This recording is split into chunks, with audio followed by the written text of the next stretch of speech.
ಸತ್ತಿರ್ತಕ್ಕಂಥ ವ್ಯಕ್ತಿ ಹೆಸರಿನಲ್ಲಿ ಡಿನೋಟಿಫಿಕೇಶನ್ ಮಾಡಿಸಿದ್ರಲ್ಲ ಭೂಮಿಗೆ. ನೀವು ಮಾಡಿರೋದೇನು? ನನ್ನ ಅಪಾದನೆ ಮಾಡಿದ್ದೀರಾ ನನ್ನ ಮೇಲೆ? ಇದು ಕೇವಲ ಆರೋಪ ಅಲ್ಲ, ಅಧಿಕೃತ ದಾಖಲೆಗಳು. ಒಬ್ಬರು GPA ಮಾಡ್ಕೋತಾರೆ, ಇನ್ನೊಬ್ಬರು ಅಪ್ಲಿಕೇಶನ್ ಕೊಡ್ತಾರೆ, ಮತ್ತೊಬ್ಬರು ಫೈಲ್ ಓಪನ್ ಮಾಡ್ತಾರೆ, ಮಗದೊಬ್ಬರು ಡಿನೋಟಿಫಿಕೇಶನ್ ಮಾಡಿಕೊಡ್ತಾರೆ, ಫೈನಲ್ ಆಗಿ ಇನ್ನೊಬ್ಬರ ಹೆಸರಲ್ಲಿ ಈ ಪ್ರಾಪರ್ಟಿ ರಿಜಿಸ್ಟರ್ ಆಗುತ್ತೆ. ಸ್ನೇಹಿತರೆ ನಮಸ್ಕಾರ.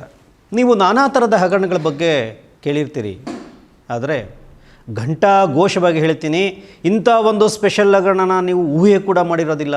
ಇದೊಂಥರ ಸ್ಪೆಷಲ್ ಹಗರಣ. ಒಂದೇ ಹಗರಣದಲ್ಲಿ ಒಬ್ಬರಲ್ಲ, ಒಟ್ಟಿಗೆ ಇಬ್ಬರು ಮುಖ್ಯಮಂತ್ರಿಗಳು ಸಿಕ್ಬಿದ್ದಿದ್ದಾರೆ. ಒಟ್ಟಿಗೆ ಇಬ್ಬರು ಬೇರೆ ಬೇರೆ ಪಕ್ಷದವರು, ಬೇರೆ ಬೇರೆ ಅವಧಿಯಲ್ಲಿ CMಗಳಾಗಿದ್ದವರು. ಆದರೆ ಹಗರಣ ಮಾತ್ರ ಒಂದೇ, FIR ಕೂಡ ಒಂದೇ. IPC section 120B criminal conspiracy, ಅಪರಾಧಿಕ ಒಳಸಂಚು, ಸರ್ಕಾರಿ ಸ್ವತ್ತನ್ನು ಗುಳುಂ ಮಾಡುವ ಒಳಸಂಚಿನಲ್ಲಿ ಈ ಇಬ್ಬರು CMಗಳು ಭಾಗಿಯಾಗಿದ್ದಾರೆ.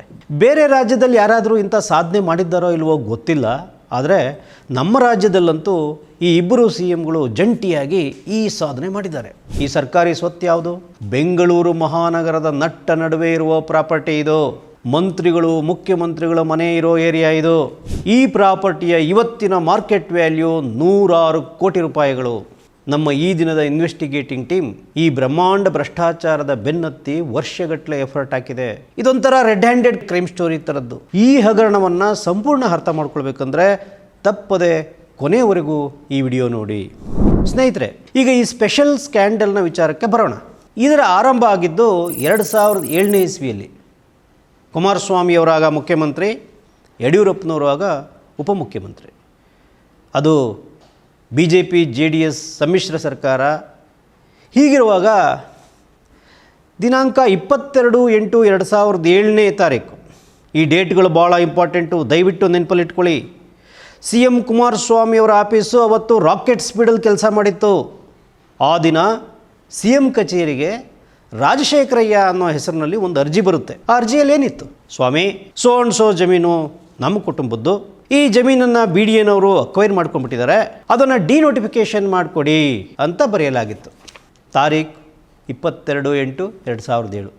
ಅದೇ ದಿನ ಸೇಮ್ ಡೇ ಮಾನ್ಯ ಮುಖ್ಯಮಂತ್ರಿಗಳು ತುರ್ತಾಗಿ ಅಧಿಕಾರಿಗಳಿಗೆ ಒಂದು ಡೈರೆಕ್ಷನ್ ಕೊಡ್ತಾರೆ, ಬಹಳ ತುರ್ತಾಗಿ. ಅದರ ಪರಿಣಾಮ ಕುಮಾರಸ್ವಾಮಿಯವರಿಗೆ ಸೆಕ್ರೆಟರಿ ಆಗಿದ್ದ ರಾಕೇಶ್ ಸಿಂಗ್ ಅನ್ನೋ ಅಧಿಕಾರಿ, ಅಂದರೆ ನಗರಾಭಿವೃದ್ಧಿ ಇಲಾಖೆಯ ಪ್ರಧಾನ ಕಾರ್ಯದರ್ಶಿಗಳಿಗೆ ಪ್ರಿನ್ಸಿಪಲ್ ಸೆಕ್ರೆಟರಿ ಅರ್ಬನ್ ಡೆವಲಪ್ಮೆಂಟ್ ಡಿಪಾರ್ಟ್ಮೆಂಟ್ಗೆ ಮುಖ್ಯಮಂತ್ರಿ ಪರವಾಗಿ ಒಂದು ಪತ್ರಕ್ಕೆ ಬರೀತಾರೆ. ಏನು ಬರೀತಾರೆ? Very interesting. ಆ ದಾಖಲೆ ಓದೋಣ. ಭೂಸ್ವಾಧೀನದಿಂದ ಕೈಬಿಡುವಂತೆ ಕೋರಿ ಶ್ರೀ ರಾಜಶೇಖರಯ್ಯರವರು ಮಾನ್ಯ ಮುಖ್ಯಮಂತ್ರಿಯವರಿಗೆ ಸಲ್ಲಿಸಿದ ಮನವಿಯನ್ನು ಅಡಕಗಳ ಸಹಿತ ಇದರೊಂದಿಗೆ ಲಗತ್ತಿಸಿದೆ. ಮನವಿಯನ್ನು ಪರಿಶೀಲಿಸಿ ಇಲಾಖಾ ಅಭಿಪ್ರಾಯದೊಂದಿಗೆ ಕಡತವನ್ನು ಮಾನ್ಯ ಮುಖ್ಯಮಂತ್ರಿಯವರ ಅವಗಾಹನೆ ಆದೇಶಕ್ಕೆ. ನೀವು ಇಲ್ಲಿ ಸರಿಯಾಗಿ ಗಮನಿಸಬೇಕು ಈ ಅಂಶವನ್ನು. ಈ ಕೂಡಲೇ ತಡ ಮಾಡಂಗಿಲ್ಲ, ಈ ಕೂಡಲೇ ಮಂಡಿಸುವಂತೆ ತಮ್ಮನ್ನು ಕೋರಲು ನಿರ್ದೇಶಿತನಾಗಿದ್ದೇನೆ. ನಿರ್ದೇಶನ ಬಂದಿದ್ದು ಯಾರಿಂದ? ಮಾನ್ಯ ಮುಖ್ಯಮಂತ್ರಿ ಕುಮಾರಸ್ವಾಮಿಯವರಿಂದ ಬಂದಿದ್ದು. ಯಾವತ್ತು? 22/8/2007. ಅವತ್ತೇ ಅರ್ಜಿ ಬರುತ್ತೆ, ಅವತ್ತೇ ಮುಖ್ಯಮಂತ್ರಿ ನಿರ್ದೇಶನ ಕೊಡ್ತಾರೆ ಅರ್ಜೆಂಟಾಗಿ. ಆ ನಿರ್ದೇಶನದ ಆಧಾರದಲ್ಲಿ ಮಾನ್ಯ ರಾಕೇಶ್ ಸಿಂಗ್ ಅವರು ನಗರಾಭಿವೃದ್ಧಿ ಇಲಾಖೆ ಪ್ರಧಾನ ಕಾರ್ಯದರ್ಶಿಗಳಿಗೆ ಈ ಕೂಡಲೇ ದಾಖಲೆಗಳನ್ನು ಮಂಡಿಸಿ ಅಂತ ಬರೀತಾರೆ. What is this? What A quick response from CM office. ಒಂದು ಡಿನೋಟಿಫಿಕೇಷನ್ ಅರ್ಜಿ ಬಂದ ತಕ್ಷಣ ಅದೇ ದಿನ ಅವತ್ತೇ ಮುಖ್ಯಮಂತ್ರಿಗಳು ಆ್ಯಕ್ಟಿವ್ ಆಗಿ ಇಷ್ಟು ಸ್ಪೀಡಾಗಿ ಕೆಲಸ ಮಾಡಬೇಕು ಅಂತಂದರೆ ಯಾಕೆ ಅಷ್ಟೊಂದು ಆಸಕ್ತಿ? ಅದರ ಒಳಮರ್ಮ, ಒಳಗುಟ್ಟು ಏನು? ಹೋಗಲಿ, ಅದು ಯಾರಾದರೂ ತಲೆ ಹೋಗುವಂಥ ಅಥವಾ ಪ್ರಾಣ ಹೋಗುವಂಥ ವಿಷಯ ಆಗಿತ್ತಾ? ಅಥವಾ ಯಾವುದಾದ್ರೂ ಎಮರ್ಜೆನ್ಸಿ ಸಿಚುವೇಶನ್ ಎದುರಾಗಿತ್ತಾ ಸ್ವಾಮಿ? ಅಥವಾ ಈ ಡಿನೋಟಿಫಿಕೇಷನ್ ರಾಜ್ಯದ ಜನರ ಹಿತಾಸಕ್ತಿ, ಬಡವರ ಕಾಳಜಿಯ ವಿಚಾರನ?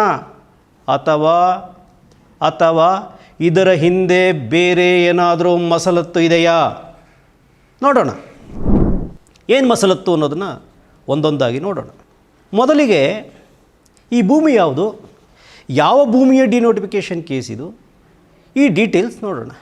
ಈ ಭೂಮಿ ಬೆಂಗಳೂರು ಮಹಾನಗರದ ಗಂಗೇನಹಳ್ಳಿ, ಈಗ ಅದು ಗಂಗಾನಗರ ಅಂತ ಕರೀತಾರೆ. ಮೇಕ್ರಿ ಸರ್ಕಲ್ ದಾಟಿ ಏರ್ಪೋರ್ಟ್ ರೋಡಲ್ಲಿ ನಾವು ಹೊರಟ್ರೆ ಬಲಗಡೆಗೆ CBI ಆಫೀಸ್ ಕಾಣಿಸುತ್ತೆ ನೋಡಿ, ಅದೇ ಗಂಗೇನಹಳ್ಳಿ, ಈಗ ಗಂಗಾನಗರ. ಈ ಗಂಗೇನಹಳ್ಳಿ ಡಿನೋಟಿಫಿಕೇಷನ್ನು ಕೇಸು ಆಗಾಗ ಒಂದು ಚುಟುಕು ಸುದ್ದಿ ಥರ ಬಂದು ಹಾಗೆ ಹೋಗ್ಬಿಡುತ್ತೆ. ಈ ಗಂಗೇನಹಳ್ಳಿ ಅಂದಾಗ ಇದು ಯಾವುದೋ ದೂರದ ಹಳ್ಳಿ ಇರಬೇಕು ಅಂದ್ಕೊಂಡಿದ್ದೆ ನಾನು. ಈ ದಾಖಲೆಗಳನ್ನೆಲ್ಲ ನೋಡಿದ ಮೇಲೆ ಇದು ಮಹಾನಗರದ ಮಧ್ಯಭಾಗದಲ್ಲಿರೋ ಜಮೀನು, ಅದಕ್ಕೆ ಸಾಹೇಬರು ಸರಿಯಾಗಿ ಅಟಕಾಯಿಸ್ಕೊಂಡು ಕೂತವ್ರೆ ಅಂತ ಅರ್ಥ ಆಯಿತು. ಈ Gangenahalli survey number 7/1B, 7/1C ಮತ್ತು 7/1D ಈ 3 ಸರ್ವೆ ನಂಬರ್ಗಳಿಗೆ ಸಂಬಂಧಪಟ್ಟಂಥ ಕೇಸಿದು. ಈ ಜಮೀನುಗಳು ಮೂಲತಃ ತಿಮ್ಮಾರೆಡ್ಡಿ, ನಾಗಪ್ಪ ಅಲಿಯಾಸ್ ನಾಗಪ್ಪ ರೆಡ್ಡಿ ಮತ್ತು ಮುನಿಸ್ವಾಮಪ್ಪ ಅವರಿಗೆ ಸಂಬಂಧಪಟ್ಟ ಭೂಮಿಗಳಿವು. ಬಹುಶಃ ಒಂದೇ ಕುಟುಂಬಕ್ಕೆ ಸಂಬಂಧಪಟ್ಟ ವಿಭಾಗಗಳು ಅನಿಸುತ್ತೆ. 3 ಜನರಿಗೂ ತಲಾ 17 ಗುಂಟೆ ಪ್ರಕಾರ ಒಟ್ಟು 1 ಎಕರೆ 11 ಗುಂಟೆ ಜಮೀನು ಈ ಹಗರಣದಲ್ಲಿ ಸಿಕ್ಬಿದ್ದಿದೆ. ಏನಪ್ಪ ಇದು ಬರೀ 1 ಎಕರೆ 11 ಗುಂಟೆ ಅಷ್ಟೇ ಅಲ್ವಾ ಅಂತ ಯೋಚನೆ ಮಾಡಬೇಡಿ ನೀವು. ಅದು ಬಂಗಾರದ ಬೆಲೆ ಇರುವ ಪ್ರಾಪರ್ಟಿ. ಈ ವಿವಾದಿತ ಜಮೀನಿನ ಅಕ್ಕಪಕ್ಕದಲ್ಲೇ ಮಿನಿಸ್ಟರ್ಗಳ ಮನೆಗಳಿವೆ, ಮಾಜಿ ಮುಖ್ಯಮಂತ್ರಿಗಳ ಮನೆಗಳಿವೆ, MLA ಲೇಔಟ್ ಅಂತ ಕರೆಯೋ ಪ್ರತಿಷ್ಠಿತ ಬಡಾವಣೆ ಇದಕ್ಕೆ ಆಜುಬಾಜಲ್ಲಿದೆ. RT ನಗರ ಮೇನ್ ರೋಡ್ ಅಂತ ನೀವು ಹೋದರೆ ಅದರ ಪಕ್ಕಕ್ಕೆ ಹೊಂದ್ಕೊಂಡಂತೆ ಈ ಭೂಮಿ ಇದೆ. ಇದನ್ನು ನೀವು ಗಮನಿಸಬೇಕು. ಹೀಗೆ ಬಹಳ ಬಹಳ ಪ್ರತಿಷ್ಠಿತವಾದ ಬಡಾವಣೆಯ ಮಧ್ಯೆ ಇರೋ ಜಮೀನಿದು. ಇವತ್ತು ಈ ಜಮೀನಿನ ಮಾರ್ಕೆಟ್ ವ್ಯಾಲ್ಯೂ 100 ಕೋಟಿ. ಕುಮಾರಸ್ವಾಮಿಯವರು ಡಿನೋಟಿಫಿಕೇಷನ್ ಕೈಗೆತ್ತಿಕೊಂಡಾಗ ಈ ಜಮೀನು ಯಾರ ಕೈಯಲ್ಲಿತ್ತು, ಅದರ ಲೀಗಲ್ ಸ್ಟೇಟಸ್ ಏನಾಗಿತ್ತು, ಇದು ಬಹಳ ಬಹಳ ಮುಖ್ಯವಾದ ವಿಚಾರ. ಈ ಜಮೀನನ್ನು 16/3/1976ನೇ ಇಸ್ವಿಯಲ್ಲಿ BDAದವರು ಬಡಾವಣೆ ನಿರ್ಮಾಣಕ್ಕಾಗಿ ಪ್ರಿಲಿಮಿನರಿ ನೋಟಿಫಿಕೇಷನ್ ಪ್ರಾಥಮಿಕ ಅಧಿಸೂಚನೆ ಹೊರಡಿಸ್ತಾರೆ. ಯಾವಾಗ? 76. ಭೂಸ್ವಾಧೀನ ಪ್ರಕ್ರಿಯೆಯಲ್ಲಿ ಹಲವಾರು ಹಂತಗಳಿರ್ತವೆ. ಪ್ರೈಮರಿ ನೋಟಿಫಿಕೇಷನ್ ಕೊಡಬೇಕು, ಸರ್ವೆ ಆಗಬೇಕು, ದಾಖಲೆಗಳ ಪರಿಶೀಲನೆ ಆಗಬೇಕು, ಭೂಮಿಗೆ ಸಂಬಂಧಪಟ್ಟವರ ಆಕ್ಷೇಪಣೆಗಳನ್ನು ಆಲಿಸಬೇಕು, ಪರಿಹಾರದ ಮೊತ್ತ ನಿಗದಿ ಆಗಬೇಕು. ಹೀಗೆ ಸುಮಾರು 1 ವರ್ಷ 8 ತಿಂಗಳ ಪ್ರಕ್ರಿಯೆ ನಡೆದು ಕೊನೆಯಲ್ಲಿ ಫೈನಲ್ ನೋಟಿಫಿಕೇಷನ್ 1977ನೇ ಇಸ್ವಿ ಡಿಸೆಂಬರ್ 8ನೇ ತಾರೀಕು ಗೆಜೆಟ್ನಲ್ಲಿ ಪ್ರಕಟ ಆಗುತ್ತೆ. ಅದಾದ ಮೇಲೆ ಈ ಭೂಮಿ ಮೇಲೆ ಹಕ್ಕು ನಮಗಿದೆ ಅಂತ ಹೇಳಿ ಕೋರ್ಟ್ನಲ್ಲಿ ಕೇಸ್ಗಳು ನಡೀತವೆ. ಅಂತಿಮವಾಗಿ 12 ವರ್ಷಗಳ ನಂತರ 21/4/1988ರಲ್ಲಿ ಭೂಸ್ವಾಧೀನ ಕಾಯ್ದೆ ಸೆಕ್ಷನ್ 16/2 ಅಡಿಯಲ್ಲಿ ಫೈನಲ್ ನೋಟಿಫಿಕೇಷನ್ ಆಗುತ್ತೆ. ಈ ಸೆಕ್ಷನ್ 16/2 ಫೈನಲ್ ನೋಟಿಫಿಕೇಷನ್ ಅಂದರೆ ಏನು? ಅಂದರೆ ಯಾವುದೇ ಹಕ್ಕುಸ್ವಾಮ್ಯ ಅಥವಾ ಯಾವುದೇ ಋಣಭಾರಗಳಿಲ್ಲದೆ ಸದರಿ ಸೊತ್ತು ಸಂಪೂರ್ಣವಾಗಿ ಸರ್ಕಾರದ ಸ್ವಾಧೀನ ಮತ್ತು ಒಡೆತನದಲ್ಲಿದೆ ಅಂತ ಘೋಷಿಸುವ ಒಂದು ಸೆಕ್ಷನ್ ಇದು. ಹೀಗೆ 1988ರಲ್ಲಿ ಈ ಭೂಮಿ ಸಂಪೂರ್ಣ ಸರ್ಕಾರದ ಸ್ವತ್ತು ಅಂತ ಘೋಷಣೆಯಾದ 19 ವರ್ಷಗಳ ನಂತರದಲ್ಲಿ, ಅಂದರೆ 1976ರಲ್ಲಿ ಪ್ರಿಲಿಮಿನರಿ ನೋಟಿಫಿಕೇಷನ್ ಆಗಿದೆ ಲೆಕ್ಕ ಹಾಕಿದ್ರೆ 31 ವರ್ಷಗಳ ನಂತರ 2007ರಲ್ಲಿ ಮಾನ್ಯ ಮುಖ್ಯಮಂತ್ರಿ ಕುಮಾರಸ್ವಾಮಿ ಅವರು ರಾಜಶೇಖರಯ್ಯ ಅನ್ನೋ ಹೆಸರಿನಲ್ಲಿ ಅರ್ಜಿ ತಗೊಂಡು ಈ ಡಿನೋಟಿಫಿಕೇಷನ್ ಫೈಲನ್ನು ನಂಬರ್ UDD 424 ಬೆಂಗಳೂರು ಭೂಸ್ವಾಧೀನ 2007 ಅನ್ನೋ ನಂಬರ್ ಕ್ರಿಯೇಟ್ ಮಾಡ್ತಾರೆ. ಈ ಕೂಡಲೇ ದಾಖಲೆಗಳನ್ನು ಸಿದ್ಧಪಡಿಸಿ ಕೊಡಿ ಅಂತ ಅಧಿಕಾರಿಗಳಿಗೆ ಸೂಚನೆ ಕೊಡ್ತಾರೆ. ಈ 1 ಎಕರೆ 11 ಗುಂಟೆ ಜಮೀನು ಬಗ್ಗೆ ಮಾನ್ಯ ಕುಮಾರಸ್ವಾಮಿ ಅವರಿಗೆ ಇಷ್ಟೊಂದು ಅರ್ಜೆಂಟು, ಇಷ್ಟೊಂದು ಆಸಕ್ತಿ ಯಾಕೆ? ಅಸಲಿ ಸೀಕ್ರೆಟ್ ಇರೋದೇ ಇಲ್ಲಿ. ಆ ಸೀಕ್ರೆಟ್ ಡೀಲಿಂಗ್ ಏನು ಅಂತ ಮುಂದೆ ಹೇಳ್ತೀನಿ. ಸರಿ, ಕುಮಾರಸ್ವಾಮಿ ಏನೋ ಭಾಳ ಅರ್ಜೆಂಟಲ್ಲಿದ್ದರು. ಆದರೆ ಅಧಿಕಾರಿಗಳು ಕಾನೂನು ಪ್ರಕಾರ ಕೆಲಸ ಮಾಡಬೇಕಾಗತ್ತೆ. ಯಾವುದೇ ಕಡತ ಇರಲಿ ಕಾನೂನುಬದ್ಧವಾಗಿದೆಯಾ ಇಲ್ವಾ ಅಂತ ಪರಿಶೀಲನೆ ಮಾಡಬೇಕಾಗತ್ತೆ. ಹಾಗೆ ಪರಿಶೀಲನೆ ನಂತರವೇ ಸಹಿ ಹಾಕಬೇಕು. ಅಧಿಕಾರಿಗಳು ಕಾನೂನು ಮೀರಿ ತಪ್ಪಿ ನಡೆದರೆ, ಕಾನೂನು ಮೀರಿ ಕೆಲಸ ಮಾಡಿದ್ರೆ ಸಿಕ್ಕಾಕ್ಕೊಳ್ತಾರೆ, ಉದ್ಯೋಗ ಕಳ್ಕೊಳ್ಬೇಕಾಗತ್ತೆ, ಮಿತಿ ಮೀರಿದರೆ ಜೈಲಿಗೆ ಹೋಗಬೇಕಾಗತ್ತೆ. ಮುಂದಿನ ಪರಿಣಾಮಗಳು ಈ ರೀತಿ ಇರುತ್ತೆ ಅಂತ ಅರಿವಿರೋದ್ರಿಂದ ಅಧಿಕಾರಿಗಳು ಈ ಕಡತದ ಬಗ್ಗೆ ಸ್ಪಷ್ಟವಾಗಿ ಕಾನೂನು ಪ್ರಕಾರವೇ ಅಭಿಪ್ರಾಯ ಕೊಡ್ತಾರೆ. ಡಿನೋಟಿಫಿಕೇಷನ್ ಸಾಧ್ಯವೇ ಇಲ್ಲ ಅಂತ ಬರೀತಾರೆ. ಆದರೆ ಕುಮಾರಣ್ಣ ಇದ್ರಲ್ಲ, ಕುಮಾರಣ್ಣ ಬೇರೆ ರಾಜಕಾರಣಿಗಳ ಥರ ಅಂತ ತಿಳ್ಕೊಬೇಡಿ. ಆ ಥರ ಅಲ್ಲ. ಹಿಡಿದ ಕೆಲಸ ಅಷ್ಟು ಸುಲಭಕ್ಕೆ ಬಿಡೋ ಪೈಕಿ ಅಲ್ಲ. ಮತ್ತೊಮ್ಮೆ ನಿರ್ದೇಶನ ಕೊಡ್ತಾರೆ. ಏನು ಅಂತ ಓದೋಣ. ಬೆಂಗಳೂರು ಉತ್ತರ ತಾಲೂಕು ಕಸಬಾ ಹೋಬಳಿ ಗಂಗೇನಹಳ್ಳಿ ಗ್ರಾಮದ survey number 7/1B, 7/1C, 7/1D ಜಮೀನನ್ನು ಪ್ರಾಧಿಕಾರವು ವಾಸ್ತವಿಕವಾಗಿ ಸ್ವಾಧೀನಕ್ಕೆ ಪಡೆಯಲಾಗಿದೆಯೇ ಅಥವಾ ಇಲ್ಲವೇ? ಅಲ್ಲ ಕಣಯ್ಯ, ಎಲ್ಲ ಕತೆ ಮುಗಿದೋಗಿದೆ ಅಂತೇಳಿ ಅಧಿಕಾರಿಗಳು ಬರೆದು ಫೈನಲ್ ನೋಟಿಫಿಕೇಷನ್ ಆಗಿದೆ, ಸರ್ಕಾರ ಸ್ವತ್ತಾಗಿದೆ ಅಂದರೆ ಮತ್ತೆ ಆಗಿದೆಯೇ ಇಲ್ಲವೇ ಅಂತ ಪ್ರಶ್ನೆ ಕಳಿಸ್ತಾರೆ ಎಂಬ ಬಗ್ಗೆ ಮೇಲಿನ ನ್ಯಾಯಾಲಯಗಳ ಅಭಿಪ್ರಾಯ ಆದೇಶಗಳ ಹಿನ್ನೆಲೆಯಲ್ಲಿ ಸರ್ಕಾರದ ಪ್ರಧಾನ ಕಾರ್ಯದರ್ಶಿಗಳು, ನಗರಾಭಿವೃದ್ಧಿ ಇಲಾಖೆ ಇವರು, ಮನವಿದಾರರು ಹಾಗೂ ಬೆಂಗಳೂರು ಅಭಿವೃದ್ಧಿ ಪ್ರಾಧಿಕಾರ ಇವರಿಬ್ಬರಿಗೂ ನೋಟಿಸ್ ಜಾರಿ ಮಾಡಿ, ಏನು ಇವರಿಬ್ಬರಿಗೂ ಆ ಅಪ್ಲಿಕೇಶನ್ ಹಾಕಿದ್ನಲ್ಲ ರಾಜಶೇಖರಯ್ಯ ಮತ್ತು ಬಿ ಡಿ ಎ ಅಧಿಕಾರಿಗಳು, ಇವರಿಬ್ಬರಿಗೂ ನೋಟಿಸ್ ಜಾರಿ ಮಾಡಿ ವಿಚಾರಣೆ ನಡೆಸಿ ಎಟ್ಸೆಟ್ರಾ ಬರೀತಾರೆ. ಎಲ್ಲ ಕೆಲಸ ಮುಗಿದೋಗಿದೆ ಅಂತ ಅಂದಮೇಲೆ ಮತ್ತೇನು ಕೆಲಸನಯ್ಯ ನಿಮ್ಮದು? 16/2 ಭೂಸ್ವಾಧೀನ ಕಾಯ್ದೆ ಪ್ರಕಾರ ಆಗಿದೆ ಅಂತಂದಮೇಲೆ ನೀವು ಸಿ ಎಮ್ ಕುರ್ಚಿಲಿ ಕೂತಿರೋರಿಗೆ 16/2 ಅಂದರೆ ಅರ್ಥ ಗೊತ್ತಿಲ್ವಾ? ಅಥವಾ ಕಾನೂನು ಸಲಹೆಗಾರ ಸಲಹೆ ತಗೊಳ್ಳಲ್ವಾ? ಮತ್ತೆ ನೋಟಿಸ್ ಜಾರಿ ಮಾಡಿ ಮತ್ತೆ ವಿಚಾರಣೆ ನಡೆಸಿ ಅಂತ ಬರೆದಿದ್ದೀರಿ. ಇದಕ್ಕೆ ಮಾನ್ಯ ಮುಖ್ಯಮಂತ್ರಿಗಳು ಸಹಿ ಕೂಡ ಹಾಕಿದ್ದಾರೆ. ಈಗ ಸಹಿ ನಮ್ಮದು ಅಂತ ಒಪ್ಕೊಳ್ತಾರೋ ಇಲ್ವೋ ಅದು ಕೂಡ ನಮಗೆ ಗೊತ್ತಿಲ್ಲ, ಅದು ಬೇರೆ ವಿಷಯ. ಅಂತಿಮವಾಗಿ ಈ ಫೈಲು ನಗರಾಭಿವೃದ್ಧಿ ಇಲಾಖೆ ಪ್ರಧಾನ ಕಾರ್ಯದರ್ಶಿ ಮುಂದೆ ಹೋಗುತ್ತೆ. ಜ್ಯೋತಿ ರಾಮಲಿಂಗಂ ಅನ್ನೋರು ಅವತ್ತಿನ principal secretary of urban development department. Jyothi Ramalingam ಅವರು ಅಂತಿಮವಾಗಿ ಏನು ಅಭಿಪ್ರಾಯ ಕೊಡ್ತಾರೆ ನೋಡೋಣ. This is not a fit case ಅಂತ ಬರೀತಾರೆ, ಓದೋಣ. Para 4 and 8 may please be perused. As per para 8, this is a case where notification under 16/2 has been already issued and hence this is not a fit case for consideration for denotification.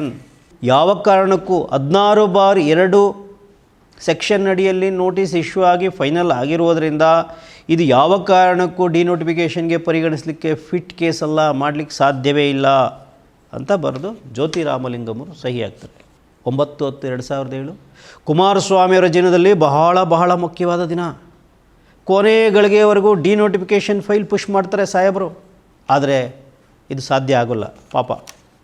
ಆ ದಿನವೇ ರಾಜೀನಾಮೆ ಕೊಟ್ಬಿಡ್ತಾರೆ. ಏನಯ್ಯ ಇದು, denotification ಮಾಡಲಿಕ್ಕಾಗಲಿಲ್ಲ ಅಂತ ಯಾರಾದರೂ ರಾಜೀನಾಮೆ ಕೊಡ್ತಾರಾ ಅಂತ ನೀವು ಕೇಳ್ಬೋದು. ವಿಷಯ ಹಾಗಲ್ಲ. ಆಗ ಕುಮಾರಸ್ವಾಮಿಯವರು ಬಿ ಜೆ ಪಿ ಜೊತೆ ಸೇರಿ 2020 ಸರ್ಕಾರ ಮಾಡಿಕೊಂಡಿದ್ದರು. ಇವರದ್ದು 20 ತಿಂಗಳ ಅಧಿಕಾರ ಮುಗಿದಿತ್ತು. ಅವ್ರಿಗೆ 20 ತಿಂಗಳು ಬಿ ಜೆ ಪಿಯವ್ರಿಗೆ ಬಿಟ್ಕೊಡ್ಬೇಕಿತ್ತು. ಇವರು ಬಿಟ್ಕೊಡಲ್ಲ ಅಂತ ಹಠಾಡ್ಕೊಂಡು ಕೂತಿದ್ರು. ಹೀಗಾಗಿ ಎಳೆದಾಟ ನಡೀತು. ಎರಡೂ ಪಕ್ಷದ ಮಧ್ಯೆ ಅಧಿಕಾರದ ಸಲುವಾಗಿ ಭಾರೀ ಜಗಳ ನಡೆದಿತ್ತು. ಈ ಕಚ್ಚಾಟದ ಮಧ್ಯದಲ್ಲಿಯೇ ಈ ಎಲ್ಲ ಫೈಲ್ಗಳು ಓಡಾಡ್ತಾ ಇದ್ವು. ಅಂತಿಮವಾಗಿ ನಗರಾಭಿವೃದ್ಧಿ ಇಲಾಖೆಯ ಪ್ರಧಾನ ಕಾರ್ಯದರ್ಶಿಯಾಗಿದ್ದ ಜ್ಯೋತಿ ರಾಮಲಿಂಗಂ ಅವರು ಸ್ಪಷ್ಟವಾಗಿ ನಿರಾಕರಣೆ ಮಾಡಿ this is not a fit case ಅಂತ ಮುಖದ ಮೇಲೆ ಹೊಡೆದಂಗೆ ಬರೆದ್ರು. ಹಾಗೆ ಬರೆದ ಮೇಲೆ ಇನ್ನಿದು ಆಗೋ ಕೇಸಲ್ಲ ಅಂತ ಕುಮಾರಣ್ಣವ್ರಿಗೆ ಅರ್ಥ ಆಯಿತು. ಕುಮಾರಸ್ವಾಮಿಯವರು ಅನಿವಾರ್ಯವಾಗಿ ಹೇಗೂ ಅಧಿಕಾರ ಬಿಟ್ಕೊಡ್ಬೇಕಾಗಿತ್ತು. ಇವ್ರಿಗೆ ಬಹುಮತ ಇರಲಿಲ್ಲ. ಮುಖ್ಯಮಂತ್ರಿ ಸ್ಥಾನಕ್ಕೆ ರಾಜೀನಾಮೆ ಕೊಟ್ಟು ಮನೆ ಕಡೆ ಹೊರಟರು. ಇದೆಲ್ಲ ಹೋಗಲಿ, ಕುಮಾರಸ್ವಾಮಿಯವರು ಆ ಡಿನೋಟಿಫಿಕೇಷನ್ ಫೈಲಿಂದ ಯಾಕೆ ಬಿದ್ದಿದ್ದರು? ಇದರ ಒಳಮರ್ಮ ಏನು? ಸೀಕ್ರೆಟ್ ಡೀಲ್ ಅಂತ ಹೇಳಿದ್ನಲ್ಲ, ಆ ವಿಷಯಕ್ಕೆ ಬರೋಣ. ಇದು ನೋಡಿ, ಇದೊಂದು GPA 10/9/2007 ಈ GPA ಆಗುತ್ತೆ. ಅಂದರೆ ಆ ತಾರೀಕು ನೆನಪು ಮಾಡ್ಕೊಳ್ಳಿ. ಅದು 22/8 ಕುಮಾರಸ್ವಾಮಿಯವರು ಒಂದೇ ದಿನದಲ್ಲಿ ಡಿನೋಟಿಫಿಕೇಷನ್ ಕಡತ ಓಪನ್ ಮಾಡಿ ಆದೇಶ ಹೊರಡಿಸ್ತಾರಲ್ಲ, 22/8/2007. ಆ ದಿನದಿಂದ ಕೇವಲ 18 ದಿನಗಳಲ್ಲಿ ಈ GPA ಆಗುತ್ತೆ. ಇದೇ ಭೂಮಿ 1 ಎಕರೆ 11 ಕುಂಟೆ ಜಮೀನಿನ ಮೂಲ ಮಾಲೀಕರಿಂದ ತಿಮ್ಮಾರೆಡ್ಡಿ ನಾಗಪ್ಪ ಮುನಿಸ್ವಾಮಪ್ಪ ಅವರ ವಾರಸುದಾರರಿಂದ 21 ಜನ ವಾರಸುದಾರರಿಂದ, ಅಂದರೆ ಅವರ ಮಕ್ಕಳು ಮೊಮ್ಮಕ್ಕಳ ಕಡೆಯಿಂದ ಒಟ್ಟು 21 ಜನರ ಕಡೆಯಿಂದ ಶ್ರೀಮತಿ ವಿಮಲಾ ಅನ್ನವರು ಈ GPA ಮಾಡಿಸ್ಕೋತಾರೆ. ಇದು ಮಾಮೂಲಿ GPA ಅಲ್ಲ, ರಿಜಿಸ್ಟರ್ಡ್ GPA. ಹಾಗಿದ್ರೆ ವಿಮಲಾ ಯಾರು? ವಿಮಲಾ ಅನ್ನೋರು ಯಾರು? ಕುಮಾರಸ್ವಾಮಿಯವರಿಗೂ ಅವ್ರಿಗೆ ಏನು ಸಂಬಂಧ? ಈ ವಿಮಲಾ ಬೇರೆ ಯಾರೂ ಅಲ್ಲ, ಯಾರು ಅಮಾಯಕ ಹೆಣ್ಮಗಳಲ್ಲ. ಕುಮಾರಸ್ವಾಮಿಯವರ ಸ್ವಂತ ಅತ್ತೆ, ಇವರ ಧರ್ಮಪತ್ನಿ ಅನಿತಾ ಕುಮಾರಸ್ವಾಮಿಯವರ ತಾಯಿ. ಕುಮಾರಸ್ವಾಮಿಯವರ ಆಸಕ್ತಿ, ಅರ್ಜೆಂಟು, ಸ್ಪೀಡು ಯಾಕೆ ಅಂತ ಇನ್ನೂ ಬಿಡಿಸಿ ಹೇಳಬೇಕಾ? ಒಂದು ಕಡೆ ವಿಮಲಾ ಅತ್ತೆ GPA ಮಾಡಿಸ್ಕೊಂಡು ಆ ಜಮೀನನ್ನು ಕಂಟ್ರೋಲ್ ತೊಗೊತಾರೆ. ಇನ್ನೊಂದು ಕಡೆ ಅಳಿಯ CM ಒಂದು ಅರ್ಜಿ ತೊಗೊಂಡು ಡಿನೋಟಿಫಿಕೇಷನ್ ಕಡ್ತಾ ಓಪನ್ ಮಾಡ್ತಾರೆ. ಹೇಗಿದೆ ಅರೇಂಜ್ಮೆಂಟ್? ಇಂಟ್ರೆಸ್ಟಿಂಗ್ ಇದೆ ಅಲ್ವಾ? ಈ ಡಿನೋಟಿಫಿಕೇಷನ್ ಅಪ್ಲಿಕೇಶನ್ ಬಂತಲ್ಲ, ಅದರಲ್ಲೊಂದು ಇನ್ನೊಂದು ಇಂಟ್ರೆಸ್ಟಿಂಗ್ ವಿಚಾರ ಇದೆ. ಇಲ್ಲಿದೆ. ಮಾನ್ಯ ಕುಮಾರಸ್ವಾಮಿಯವರೇ, ಸರಿಯಾಗಿ ಕೇಳಿಸ್ಕೊಳ್ಳಿ. ಬೆಕ್ಕು ಕಣ್ಣು ಮುಚ್ಕೊಂಡು ಹಾಲು ಕುಡಿದ್ರೆ ಲೋಕಕ್ಕೆ ಗೊತ್ತಾಗಲ್ಲ ಅಂತ ಅಂದ್ಕೊಂಡಿದ್ದೀರಿ, ಆದರೆ ಪ್ರಪಂಚ ನೋಡುತ್ತೆ. ಈ ಡಿನೋಟಿಫಿಕೇಷನ್ ಅರ್ಜಿ ಯಾರ ಹೆಸರಲ್ಲಿದೆ? ರಾಜಶೇಖರಯ್ಯ ಮತ್ತಿತರರು. ರಾಜಾಜಿನಗರದ ವಿಳಾಸ ಇದೆ, ಬೆಂಗಳೂರಿನ ರಾಜಾಜಿನಗರ. ಕೊನೆಯಲ್ಲಿ ಒಂದೇ ಸಹಿ ಇದೆ ಇಲ್ಲಿ, ರಾಜಶೇಖರಯ್ಯ. ಮತ್ತಿತರರು ಅಂದರೆ ಯಾರು? ಎಲ್ಲೋದ್ರು ಮತ್ತಿತರರು? ಯಾರಿಗೂ ಗೊತ್ತಿಲ್ಲ. ಬಹುಶಃ ಕುಮಾರಸ್ವಾಮಿ ಅವ್ರಿಗೆ ಗೊತ್ತಿರುತ್ತೆ ಅನಿಸುತ್ತೆ. ಆ ಅರ್ಜಿಯಲ್ಲಿ ಏನಿದೆ ನೋಡೋಣ. ಗಂಗೇನಹಳ್ಳಿ ಗ್ರಾಮದ ಸರ್ವೆ ನಂಬರ್ ಸೋನ್ಸೋ ಜಮೀನು 1 ಎಕರೆ 11 ಗುಂಟೆ ನಮ್ಮ ಸ್ವಾಧೀನ ಅನುಭವದಲ್ಲಿರುತ್ತದೆ. ಯಾರ ಸ್ವಾಧೀನ? ರಾಜಶೇಖರಯ್ಯನ ಸ್ವಾಧೀನ ಅನುಭವ. ಸದರಿ ಜಮೀನನ್ನು ಬೆಂಗಳೂರು ಅಭಿವೃದ್ಧಿ ಪ್ರಾಧಿಕಾರ ವಶಪಡಿಸಿಕೊಂಡಿದ್ದು, ಸದರಿ ಜಮೀನನ್ನು ಅಭಿವೃದ್ಧಿಪಡಿಸಲು ನಮ್ಮ ಕುಟುಂಬದ ಸದಸ್ಯರು ಇಚ್ಛಿಸಿರುವ ಹಿನ್ನೆಲೆಯಲ್ಲಿ, ಯಾರ ಕುಟುಂಬ? ರಾಜಶೇಖರಯ್ಯನವರ ಕುಟುಂಬ. ನಮ್ಮ ಕುಟುಂಬದ ಸದಸ್ಯರು ಇಚ್ಛಿಸಿರುವ ಹಿನ್ನೆಲೆಯಲ್ಲಿ ಗಂಗೇನಹಳ್ಳಿ ಗ್ರಾಮದ ಸರ್ವೆ ನಂಬರ್ ಸೋನ್ಸೋ ಅನ್ನು ಪ್ರಾಧಿಕಾರದ ಭೂಸ್ವಾಧೀನ ನಡವಳಿಯಿಂದ ಕೈ ಬಿಡಬೇಕೆಂದು ತಮ್ಮನ್ನು ಕೋರುತ್ತೇನೆ. ಸ್ವಾಮಿ ಕುಮಾರಸ್ವಾಮಿಯವರೇ, ಈ ರಾಜಶೇಖರಯ್ಯ ಅನ್ನೋ ವ್ಯಕ್ತಿಗೂ ಆ ಕುಟುಂಬಕ್ಕೂ ಏನ್ರಿ ಸಂಬಂಧ ಹೇಳಿ? ಈ ಜಮೀನನ್ನು GPA ಕೊಟ್ಟಿರೋರು ಆ ಜಮೀನಿನ 21 ಜನ ವಾರಸುದಾರರು ವಿಮಲಾ ಅತ್ತೆಗೆ. ಅವರಲ್ಲಾಗಲಿ, ಆ 21 ಜನರಲ್ಲಾಗಲಿ ಅಥವಾ ಬೇರೆ ದಾಖಲೆಗಳಲ್ಲಾಗಲಿ ರಾಜಶೇಖರಯ್ಯ ಅನ್ನೋ ಹೆಸರೇ ಇಲ್ಲ. ರಾಜಶೇಖರಯ್ಯ ಅನ್ನೋರು ಯಾರೂ ಇಲ್ಲ. ಈ ರಾಜಶೇಖರಯ್ಯನಿಗೂ ಆ ಕುಟುಂಬಕ್ಕೂ ಸಂಬಂಧನೇ ಇಲ್ಲ. ಇದೊಂದು ಬೇನಾಮಿ ಅಪ್ಲಿಕೇಶನ್. ಮಾನ್ಯ ಕುಮಾರಸ್ವಾಮಿ ಅವರೇ, ಬೇನಾಮಿ ಅಪ್ಲಿಕೇಶನ್ ತೊಗೊಂಡಿದ್ದೀರಿ. ನಾವು ಹೇಳ್ತಾ ಇರೋ ವಿಷಯಗಳು ಗಾಳಿಯಲ್ಲಿ ಗುಂಡೊಡೆಯೋ ರಾಜಕೀಯ ಥರ ಅಲ್ಲ. ನಿಮ್ಮದೇ ಡಾಕ್ಯುಮೆಂಟ್ಗಳನ್ನ ಇಟ್ಕೊಂಡು ಮಾತಾಡ್ತಾ ಇದ್ದೀವಿ. ನೀವು ಒಂದು ಫೈಲ್ ಕ್ರಿಯೇಟ್ ಮಾಡ್ಕೋಬೇಕಾಗಿತ್ತು. ಅದಕ್ಕೋಸ್ಕರ ಯಾರೋ ಒಬ್ಬ ರಾಜಶೇಖರಯ್ಯ ಅನ್ನೋ ಹೆಸರಲ್ಲಿ ಒಂದು ಅರ್ಜಿ ಕ್ರಿಯೇಟ್ ಮಾಡಿ ಒಂದು ಡಿನೋಟಿಫಿಕೇಷನ್ ಫೈಲ್ ಓಪನ್ ಮಾಡ್ಕೊಂಡಿದ್ದೀರಿ. ಊರಿಗೆಲ್ಲ ನೀತಿ ಪಾಠ ಹೇಳೋದು, ಭಾಷಣ ಮಾಡೋದು, ಜನರನ್ನು ನಂಬಿಸೋದು, ಯಾಮಾರಿಸೋದು ಎಲ್ಲ ಬಹಳ ಸುಲಭ. ಆದರೆ ಆ ರೀತಿ ನಡ್ಕೊಳ್ಳೋದು ತುಂಬ ಕಷ್ಟ. ಇವತ್ತಿನ ರಾಜಕಾರಣಿಗಳಿಂದ ನಾವು ಅಂಥದ್ದನ್ನೆಲ್ಲ ನಿರೀಕ್ಷೆ ಮಾಡೋಕ್ಕಾಗಲ್ಲ ಸ್ನೇಹಿತರೆ. ಕುಮಾರಸ್ವಾಮಿಯವರು ಕ್ರಿಯೇಟ್ ಮಾಡಿದ್ದು ಎಂಥ ಫೈಲು? ಅದರ ಬಗ್ಗೆ ಅಧಿಕಾರಿಗಳು ಏನು ಅಭಿಪ್ರಾಯ ಕೊಟ್ಟಿದ್ದಾರೆ? ಜ್ಯೋತಿ ರಾಮಲಿಂಗಂ ಅವರ ಅಭಿಪ್ರಾಯ ನೋಡಿದ್ವಿ. ಈಗ ರವೀಂದ್ರನಾಥ್ ಅನ್ನೋ ಅಧಿಕಾರಿ ಏನು ಬರೆದಿದ್ದಾರೆ ನೋಡೋಣ. ರವೀಂದ್ರನಾಥ್ ಅನ್ನೋರು ಜಾಯಿಂಟ್ ಸೆಕ್ರೆಟರಿ ಆಗಿದ್ದರು. ಅರ್ಬನ್ ಡೆವಲಪ್ಮೆಂಟ್ ಡಿಪಾರ್ಟ್ಮೆಂಟ್ನ ಜಾಯಿಂಟ್ ಸೆಕ್ರೆಟರಿ ಆಗಿದ್ದರು ಅವತ್ತು. ಆ ಫೈಲ್ನ 17ನೇ ಪಾಯಿಂಟಲ್ಲಿ, 17ನೇ ಪ್ಯಾರಾದಲ್ಲಿ ಹೀಗೆ ಬರೀತಾರೆ. ಏನು ಬರೀತಾರೆ? ಮುಂದುವರೆದು, ಸದರಿ ಪ್ರಕರಣದಲ್ಲಿ ಈಗಾಗಲೇ ಪ್ರಾಧಿಕಾರದಿಂದ ವರದಿಯಾದಂತೆ 16/2 ಪ್ರಕ್ರಿಯೆಯು ಮುಗಿದಿರುವುದರಿಂದ ಮತ್ತು ಈಗಾಗಲೇ ಬೆಂಗಳೂರು ಅಭಿವೃದ್ಧಿ ಪ್ರಾಧಿಕಾರವು ಭೂಸ್ವಾಧೀನಪಡಿಸಿಕೊಂಡ ಜಮೀನುಗಳನ್ನು ಕೈಬಿಡುವ ಬಗ್ಗೆ ಪರಿಶೀಲಿಸಲು ಅಪರ ಮುಖ್ಯ ಕಾರ್ಯದರ್ಶಿಗಳ ಅಧ್ಯಕ್ಷತೆಯಲ್ಲಿ ರಚಿತವಾಗಿರುವ ಡಿನೋಟಿಫಿಕೇಷನ್ ಸಮಿತಿ ಸಭೆಯಲ್ಲಿಯೂ ಕೂಡ 16/2 ಪ್ರಕ್ರಿಯೆ ಪೂರ್ಣಗೊಂಡಿರುವಂಥ ಪ್ರಕರಣಗಳನ್ನು ಪರಿಗಣಿಸುವ ಪ್ರಶ್ನೆಯೇ ಉದ್ಭವಿಸುವುದಿಲ್ಲ ಎಂದು ಸ್ಪಷ್ಟಪಡಿಸಿರುವ ಹಿನ್ನೆಲೆಯಲ್ಲಿ ಹಾಗೂ 16/2 ಪ್ರಕ್ರಿಯೆ ಮುಗಿದ ನಂತರ ಪ್ರಾಯಶಃ ಮೇಲ್ಮನವಿಯನ್ನು ಪರಿಗಣಿಸಲು ನಿಯಮಾವಳಿಗಳಲ್ಲಿ ಅವಕಾಶವಿಲ್ಲದ ಕಾರಣ ಈ ರೀತಿ ಪ್ರಕರಣವನ್ನು ಆಲಿಸುವುದು, ಅಂದರೆ ಹಿಯರಿಂಗ್ ಮಾಡುವುದು ಸಮರ್ಥನೀಯವಲ್ಲ. ಏನು ಹೇಳಿದ್ರು? ಎಲ್ಲ ಕತೆ ಮುಗಿದೋಗಿದೆ. 16/2 ಪ್ರಕ್ರಿಯೆ ಕೂಡ ಸಂಪೂರ್ಣ ಆಗಿಬಿಟ್ಟು ಸರ್ಕಾರದ ಸ್ವತ್ತು ಅಂತ ಘೋಷಿಸಿ ಆಗಿದೆ. ಅದೆಲ್ಲ ಆದ ಮೇಲೆ ಮೇಲ್ಮನವಿಯನ್ನು ತಗೊಂಡು ಅಪ್ಲಿಕೇಶನ್ ತಗೊಂಡು ಇದು ಆಟ ಆಡ್ಕೊಂಡು ಕೂತ್ಕೊಳ್ಳೋಕೆ ಬರಲ್ಲ, ಸಮರ್ಥನೀಯವಲ್ಲ ಅಂತ ಬರೀತಾರೆ. ಮುಂದೆ ಈ ರೀತಿಯ ಹಡಾಕ್ ವ್ಯವಸ್ಥೆ ಕಾಯಮ್ಮಾಗಿ ಪರಿವರ್ತನೆಗೊಂಡು ಎಲ್ಲ ಪ್ರಕರಣಗಳನ್ನು ಈ ರೀತಿ ಹಿಯರಿಂಗ್ ನಡೆಸಬೇಕಾದ ಸಂಭವವು ಸೃಷ್ಟಿಯಾಗುವ ಸಾಧ್ಯತೆಯನ್ನು ಅಲ್ಲಗಳೆಯುವಂತಿಲ್ಲ. ಈ ರೀತಿ ಮಾಡ್ಕೊಂಡು ಕೂತ್ಕೊಂಡ್ರೆ ಅಕ್ವೈರ್ ಆಗಿರೋ ಸರ್ಕಾರದ ಭೂಮಿಗಳೆಲ್ಲವನ್ನೂ ಕೂಡ ಅಪ್ಲಿಕೇಶನ್ ತೊಗೊಂಡು ಎಷ್ಟೋ ವರ್ಷಗಳಾದಮೇಲೆ ನೀವು ತೊಗೊಂಡು ಮಾಡ್ಕೊಂಡು ಕೂತ್ಕೊಂಡ್ರೆ ಇದೇ ಪರ್ಮನೆಂಟ್ ವ್ಯವಸ್ಥೆ ಆಗಿಬಿಡುತ್ತೆ, ಸರ್ಕಾರ ಕೆಲಸ ಮಾಡೋಕ್ಕಾಗಲ್ಲ ಅಂತ ಹೇಳ್ತಾರೆ. ಪ್ರಸ್ತುತ ಪ್ರಕರಣದಲ್ಲಿಯೂ ಕೂಡ ಈಗಾಗಲೇ 16/2 ಪ್ರಕ್ರಿಯೆಯು ಪೂರ್ಣಗೊಂಡಿರುವುದರಿಂದ ಸದರಿ ವಿಷಯವನ್ನು ಮೊನ್ನೆ ರಾಜ್ಯಪಾಲರ ಸಲಹೆಗಾರರ ಅವಗಾಹನೆಗೆ ಮಂಡಿಸಿ ಈ ವಿಷಯವನ್ನು ಮುಕ್ತಾಯಗೊಳಿಸುವುದು. ಫೈಲ್ ಕ್ಲೋಸ್ ಮಾಡಿ ಇದನ್ನು ಬೆಳೆಸಬೇಡಿ ಅಂತ ಹೇಳ್ತಾರೆ. ಯಾರು? ಅರ್ಬನ್ ಡೆವಲಪ್ಮೆಂಟ್ ಡಿಪಾರ್ಟ್ಮೆಂಟ್ನ ಜಾಯಿಂಟ್ ಸೆಕ್ರೆಟರಿ ಆಗಿದ್ದ ರವೀಂದ್ರನಾಥ್ ಅವರು. ಇನ್ನು ಮುಂದಕ್ಕೆ ನೋಡೋಣ. 19ನೇ ಪಾಯಿಂಟಲ್ಲಿ ಮತ್ತೊಬ್ಬರು ಅಧಿಕಾರಿ ಬರೀತಾರೆ. ಭೂಸ್ವಾಧೀನ ಪ್ರಕ್ರಿಯೆ ಪೂರ್ಣಗೊಂಡಿರುವ ಹಿನ್ನೆಲೆಯಲ್ಲಿ ಕಡತ ಮುಕ್ತಾಯಗೊಳಿಸುವ ಬಗ್ಗೆ ಆದೇಶ ಕೋರಿ ಮಂಡಿಸಿದೆ. ಅಂದರೆ ಕಡತ ಮುಕ್ತಾಯ ಮಾಡಿ ಅಂತ ಹೇಳ್ತಾರೆ. ಇನ್ನೊಬ್ಬರು ಬರೀತಾರೆ, ಖಂಡಿಕೆ 17ರ ಆ ಭಾಗದಂತೆ ಈ ಕಡತವನ್ನು ಮುಕ್ತಾಯಗೊಳಿಸಬಹುದು. ಮತ್ತೊಬ್ಬರು ಬರೀತಾರೆ, ಖಂಡಿಕೆ 22ರಂತೆ, ಅಂದರೆ ಬೇರೆ ಬೇರೆ ಡಾಕ್ಯುಮೆಂಟ್ಸ್ನ ರೆಫರ್ ಮಾಡ್ತಾರೆ, ಕಡತವನ್ನು C ವರ್ಗದಲ್ಲಿ ಮುಕ್ತಾಯಗೊಳಿಸಬಹುದು. ಇದು ಕತೆ. ಕುಮಾರಸ್ವಾಮಿಯವರು 2007ನೇ ಅಕ್ಟೋಬರ್ನಲ್ಲಿ ಅಧಿಕಾರ ಬಿಟ್ಟು ಹೇಳಿದ್ರು. ಆಮೇಲೆ 6 ತಿಂಗಳ ಕಾಲ ಗವರ್ನರ್ ಅಧಿಕಾರ ಇತ್ತು. ಆಮೇಲೆ 2008ರ ಮೇ ತಿಂಗಳಲ್ಲಿ ಯಡಿಯೂರಪ್ಪನವರ ಸರ್ಕಾರ ಬಂತು. ಆಮೇಲೆ ಫೈಲ್ ನಂಬರ್ 424 ಇತ್ತಲ್ಲ, ಕುಮಾರಸ್ವಾಮಿ ಕ್ರಿಯೇಟ್ ಮಾಡಿದ್ದು, ಅದಕ್ಕೆ ಮತ್ತೆ ಜೀವ ಬಂತು. ನೋಡಿ, ಪಾಲಿಟಿಕ್ಸ್ ಅನ್ನೋದು ಎಷ್ಟು ಇಂಟ್ರೆಸ್ಟಿಂಗ್ ಅಂತ ನೋಡೋಣ. ಅಧಿಕಾರ ಬಿಟ್ಟುಕೊಡಲಿಲ್ಲ ಅಂತ ಅವರು ಯಾವ ಲೆವೆಲಲ್ಲಿ ಬೀದಿ ಕಚ್ಚಾಟ ನಡೆಸಿದ್ರು ನೆನಪು ಮಾಡ್ಕೊಳ್ಳಿ. ಯಡಿಯೂರಪ್ಪ ಕುಮಾರಸ್ವಾಮಿ ಪರಸ್ಪರ ಏನೇನು ಬೈಕೊಂಡ್ರು ನೆನಪು ಮಾಡ್ಕೊಳ್ಳಿ. ವಾಕರಿಕೆ ಬರುತ್ತೆ.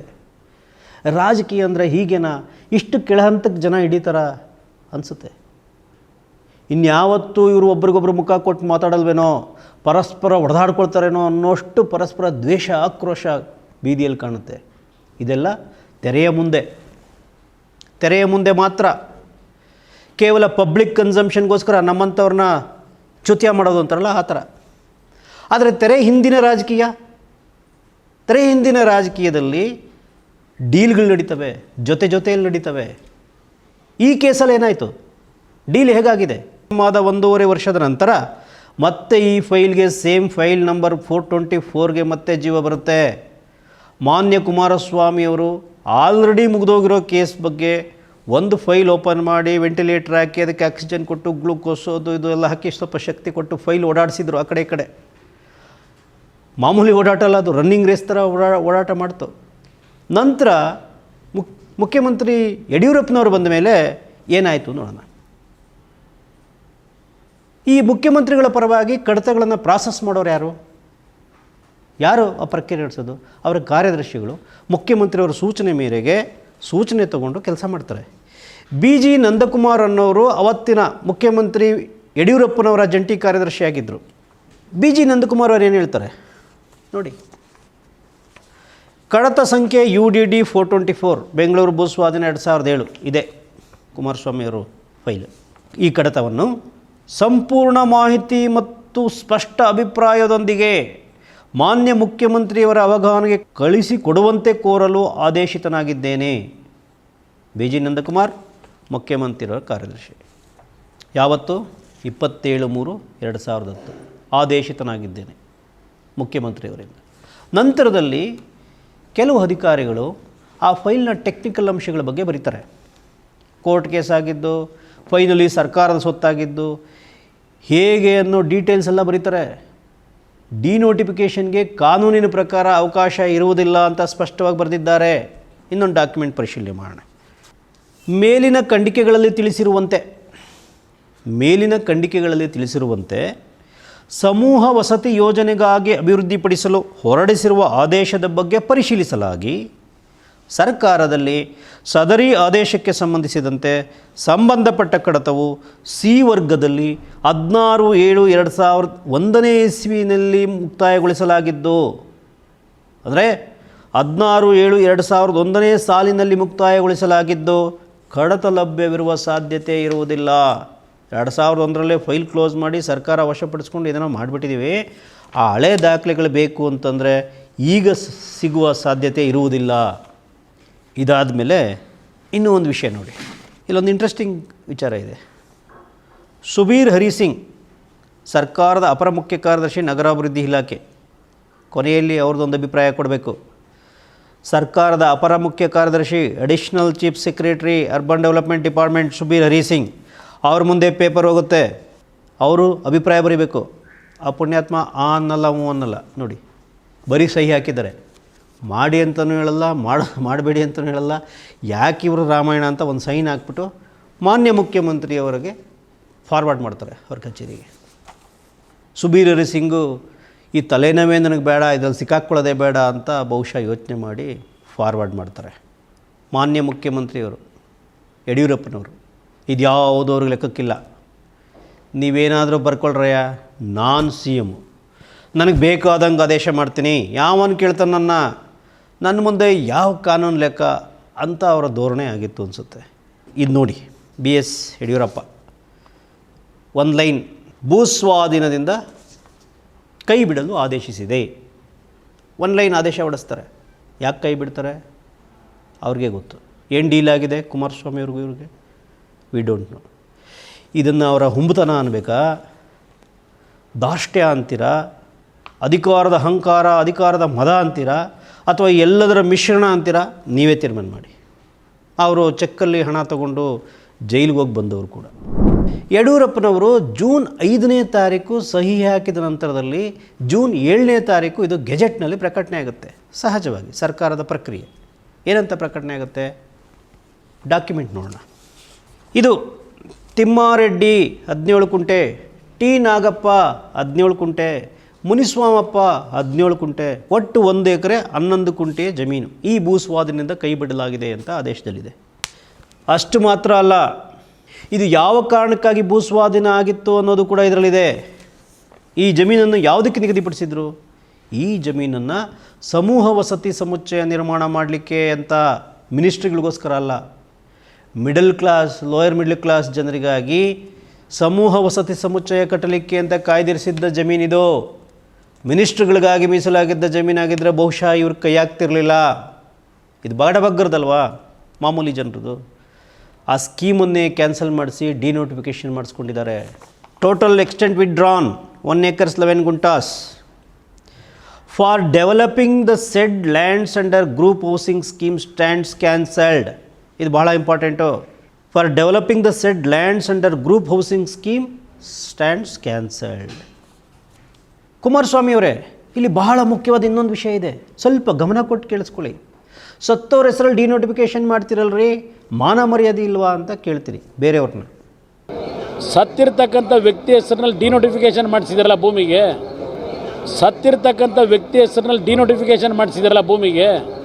ನೀವಿಂಥ ಪ್ರಶ್ನೆ ಮಾಡೋದು ಬಹಳ ಬಹಳ ಒಳ್ಳೆಯದು. ಸತ್ತೋರ ಹೆಸರಲ್ಲಿ ಡಿನೋಟಿಫಿಕೇಷನ್ ಮಾಡೋ ಪಾಪದ ಕೆಲಸವನ್ನು ನಿಮ್ಮಂಥವ್ರು ಪ್ರಶ್ನೆ ಮಾಡಬೇಕು.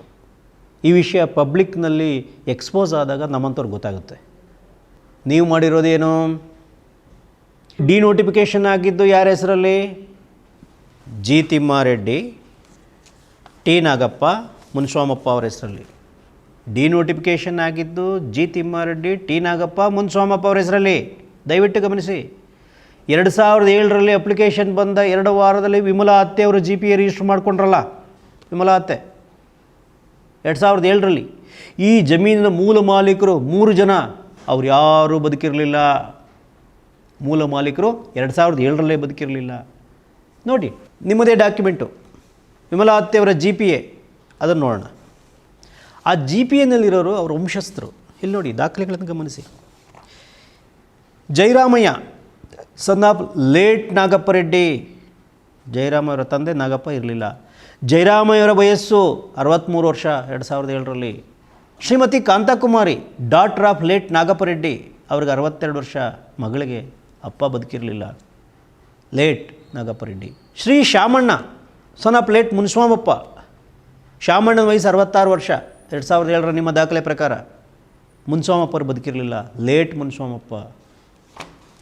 ನೀವು ಬೇನಾಮಿ ಅರ್ಜಿ ತಗೊಂಡಿದ್ದು ಯಾರ ಹೆಸರಲ್ಲಿ? ಕುಮಾರಸ್ವಾಮಿಯವರೇ. ರಾಜಶೇಖರಯ್ಯ ಮತ್ತಿತರರು. ರಾಜಶೇಖರಯ್ಯ ಯಾರು ಅಂತ ಗೊತ್ತಿಲ್ಲ. ಈ ಕುಟುಂಬಕ್ಕೂ ಅವ್ರಿಗೂ ಏನೂ ಸಂಬಂಧ ಇಲ್ಲ, ನಿಮಗೂ ಅವ್ರಿಗೂ ಏನು ಸಂಬಂಧ ಅಂತ ನೀವೇ ಹೇಳಬೇಕು. ಡಿನೋಟಿಫಿಕೇಷನ್ ಹೊರಡಿಸಿದ್ದು ಸತ್ತು ಸ್ವರ್ಗದಲ್ಲಿರ್ತಕ್ಕಂಥ ರೈತರ ಹೆಸರಲ್ಲಿ. ಊರಿನವ್ರಿಗೆಲ್ಲ ನೀತಿ ಪಾಠ ಹೇಳ್ತೀರಿ, ನಾಚಿಕೆ ಆಗಲ್ವಾ ಅಂತ ಕೇಳ್ತೀರಿ. ಈಗ ನಾವು ನಿಮಗೇನಂತ ಕೇಳಬೇಕು, ನಾವು ನಿಮಗೇನಂತ ಕೇಳಬೇಕು. ಸಾರ್ವಜನಿಕ ಜೀವನದಲ್ಲಿ ನೈತಿಕತೆ ಅಂತೂ ಉಳಿದಿಲ್ಲ ಬಿಡಿ. ನಮ್ಮ ಹಳ್ಳಿ ಭಾಷೆಯಲ್ಲಿ ಹೇಳೋದಾದರೆ, ನಾಚಿಕೆ ಮಾನ ಮರ್ಯಾದೆ ಏನಾದರೂ ಇದೆಯಾ? ಪಬ್ಲಿಕ್ಕಲ್ಲಿ ಈ ರೀತಿ ಪೋಸ್ ಕೊಡ್ತೀರಿ, ತೆರೆಮರೆಯಲ್ಲಿ ಆಚಾರ ಹೇಳೋಕೆ ಬದನೆಕಾಯಿ ತಿನ್ನೋಕೆ ಅಂತರ ವ್ಯವಹರಿಸ್ತೀರಿ. ಸತ್ತೋರ ಹೆಸರಲ್ಲಿ ಡಿನೋಟಿಫಿಕೇಷನ್ ಮಾಡ್ತೀರಿ, ಬದುಕಿರೋರ ಹೆಸರಲ್ಲಿ ದಾಖಲೆ ಕ್ರಿಯೇಟ್ ಮಾಡ್ತೀರಿ. ಇಷ್ಟಕ್ಕೆ ಮುಗಿದ್ಬಿಡ್ತು ಅಂದ್ಕೊಂಡ್ರೆ? ಇನ್ನೂ ಬಹಳ ಇಂಪಾರ್ಟೆಂಟ್ ವಿಷಯ ಇದೆ. ಡಿನೋಟಿಫಿಕೇಷನ್ ಆದಮೇಲೆ ಭಾಳ ಇಂಟ್ರೆಸ್ಟಿಂಗ್ ಡೆವಲಪ್ಮೆಂಟ್ ಆಗುತ್ತೆ. ಅಸಲಿ ವಿಷಯ ಇರೋದೇ ಇಲ್ಲಿ.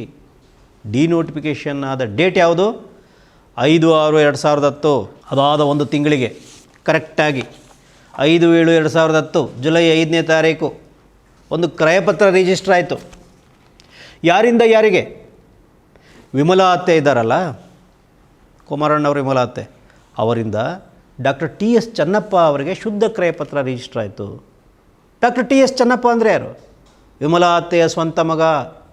ಅನಿತಾ ಕುಮಾರಸ್ವಾಮಿಯವರ ಸ್ವಂತ ಸೋದರ ಸತ್ತವರ ಹೆಸರಲ್ಲಿ ಡಿನೋಟಿಫಿಕೇಷನ್ ಆಯಿತು, ಮಾರಾಟ ಆಗಿದ್ದು ಬದುಕಿರೋರ ಹೆಸರಲ್ಲಾಯಿತು. GPA ಹೋಲ್ಡರು ಬದುಕಿರೋ ವಾರಸುದಾರರ ಪರವಾಗಿ ಕ್ರಯಪತ್ರ ರಿಜಿಸ್ಟರ್ ಮಾಡಿಸಿಕೊಟ್ರು. ಡಿನೋಟಿಫಿಕೇಷನ್ ಆದ ಭೂಮಿ ಫೈನಲಿ ಯಾರ ಕೈಗೆ ಬಂತು? ಕುಮಾರಸ್ವಾಮಿ ಅವರೇ. ಕುಮಾರಣ್ಣನ ಬಾಮೈದ ಚೆನ್ನಪ್ಪ ಅವರ ಹೆಸರಿಗೆ ಬಂತು. ಕುಮಾರಸ್ವಾಮಿ ಅವರು ಅರ್ಜೆಂಟಾಗಿ ಫೈಲ್ ನಂಬರ್ 424 ಯಾಕೆ ಓಪನ್ ಮಾಡಿದ್ರು? ಅಸಲಿ ಆಟ ಏನು? ಇದೆಲ್ಲ ಈಗ ನಿಮಗೆಲ್ಲ ಕ್ಲಿಯರ್ ಆಗಿರ್ಬೇಕಲ್ವಾ? ಇನ್ನೂ ಬಿಡಿಸಿ ಹೇಳಬೇಕಾ? ಬೆಕ್ಕು ಕಣ್ಮುಚ್ಚಿ ಹಾಲು ಕೊಡ್ಬಿಟ್ಟಿತ್ತು, ಯಾರೂ ನೋಡಿಲ್ಲ ಅಂದ್ಕೊಂಡಿತ್ತು, ಆದರೆ ಯಾರೋ ನೋಡ್ಕೊಂಡ್ಬಿಟ್ರು. 2015 ಏಪ್ರಿಲ್ 30ನೇ ತಾರೀಕು ಜೈಕುಮಾರ್ ಹಿರೇಮಠ್ ಅನ್ನೋ ಸಾಮಾಜಿಕ ಕಾರ್ಯಕರ್ತ ಲೋಕಾಯುಕ್ತಕ್ಕೆ ಒಂದು ಕಂಪ್ಲೇಂಟ್ ಕೊಡ್ತಾರೆ. ಅವರು RTIನಲ್ಲಿ ಬೇರೆ ಬೇರೆ ರೀತಿಯಲ್ಲಿ ಈ ದಾಖಲೆಗಳನ್ನು ಸಂಗ್ರಹ ಮಾಡಿರ್ತಾರೆ. ವಿವರವಾಗಿ ದೂರು ಕೊಟ್ಟು ಯಾವಾಗ ಏನೇನಾಯಿತು ಅನ್ನೋದನ್ನು ದಾಖಲೆಗಳ ಸಮೇತ ಲೋಕಾಯುಕ್ತಕ್ಕೆ ಕಂಪ್ಲೇಂಟ್ ಕೊಡ್ತಾರೆ.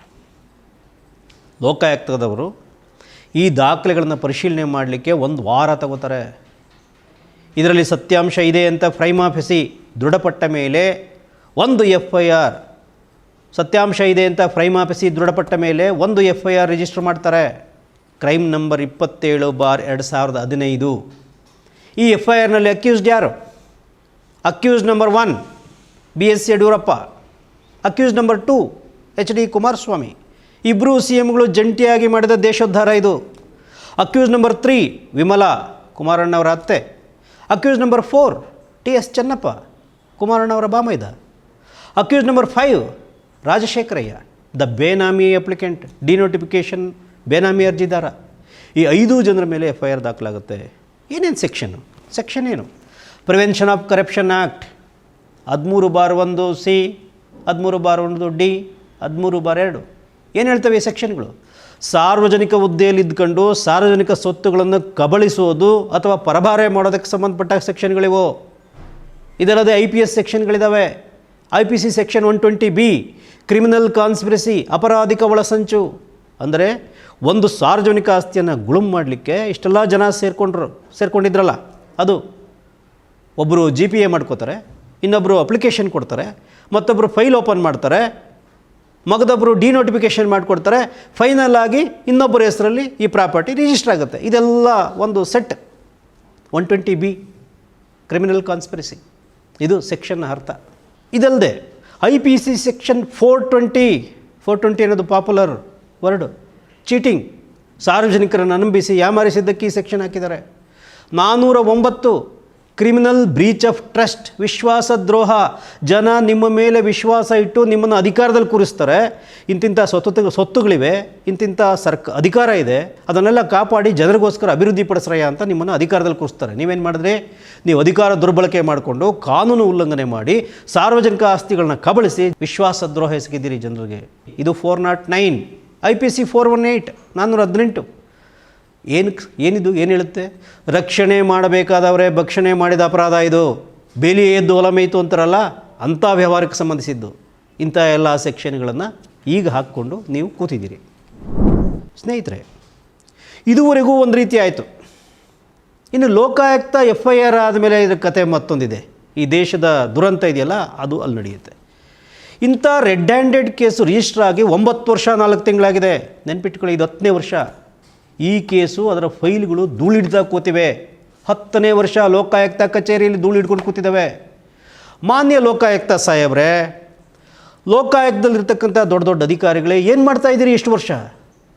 ಈ ಕೇಸಿನ ಬಗ್ಗೆ ಏನು ತನಿಖೆ ಮಾಡಿದ್ದೀರಿ?